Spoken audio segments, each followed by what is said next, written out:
André Fortin is Liberal M&A. He is also the party's health critic, and we're going to talk Maisonneuve-Rosemont Hospital. If you were following along the other night, in the wake of that storm that we went through, at least parts of the city went through, Maisonneuve-Rosemont went through an hour where basically power was knocked out, their backup generator failed.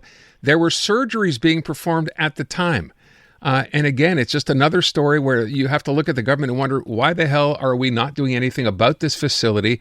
Is it clearly just about money? So, Andre, let me start with you. You're the provincial health critic here for the Liberals. This is as I described it, a bad situation gone even worse.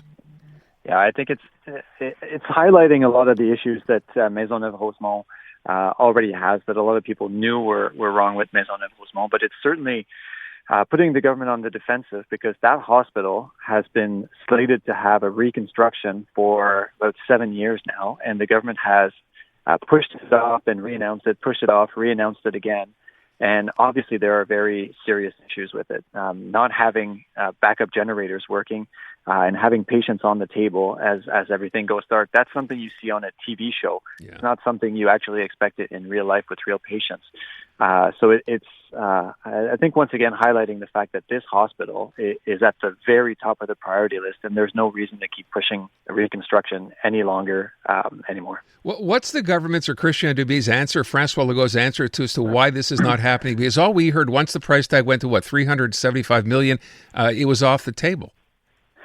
Yeah, this is a bit of a head scratcher here. So the health minister in maybe about a month ago said, I know we'd promised that we were going to start this construction last year. We didn't do it. We promised we were going to start it this summer.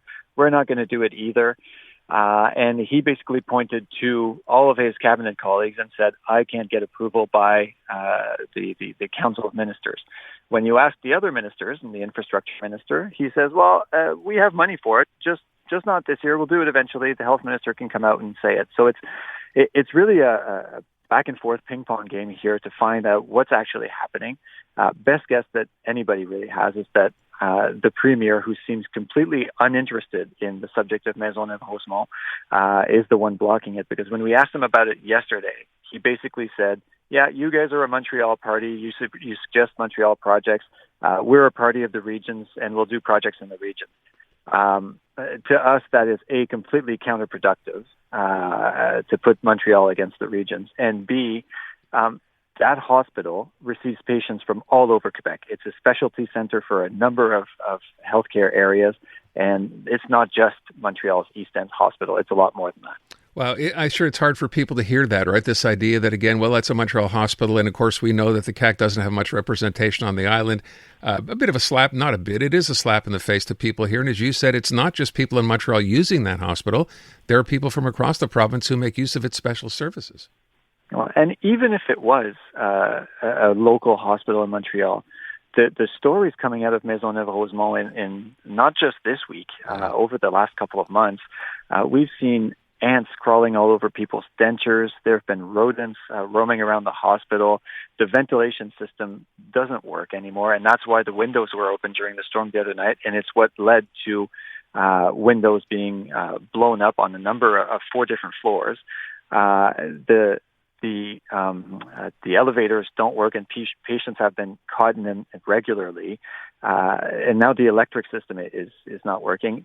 Just that. Why would we want a hospital like that in Quebec, no matter where it is? It almost seems to, I was going to ask you 2 things. Number one, with respect to support across the board, are all the opposition parties on board with this? Yeah, everybody has said that this is basically the number one project. And the PQ has been there and said that they would start construction on day one. Both us as a Liberal Party and Quebec Solidaire have said that this is a priority project. And every time the government chooses to invest money in something else, it's a slap in the face to everybody who works there, all the patients who go there. The government seems to be able to find money to. They found $16 million last week for more studies on the Troisième Lien, the third bridge in Quebec City, but they don't have money to just get construction started here. The first thing that has to happen at Maisonneuve-Rosemont is to build a new parking structure so that then they can have the land to build a new hospital.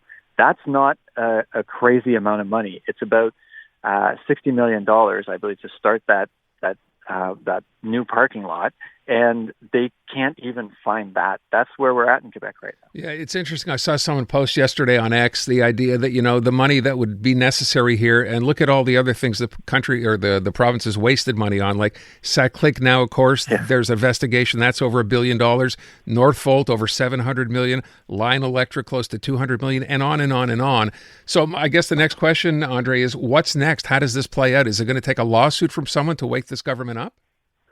I don't know what it's going to take. We had a real risk that something serious was going to happen to patients this week. You had people on the operating room table when the hospital went dark. There was one woman who was being put to sleep on the operating table. So if that power outage had happened 15, 20, 30 minutes later when she was cut open, who knows what would have happened? If this doesn't wake up the government, I don't know what does.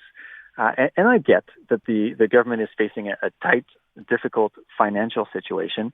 They've just got their quotation reduced by some of the quotation agencies, their credit rating reduced by some of the quotation agencies.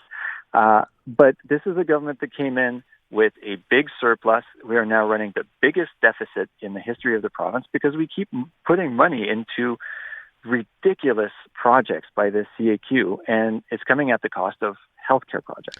I got to leave it at that. Andre, always appreciate the time. Thanks so much. Let's hope there's some good news to come here soon. All right. Have a great day. You too. André Fortin, still don't understand why he doesn't want to run for leader of the Liberal Party here provincially.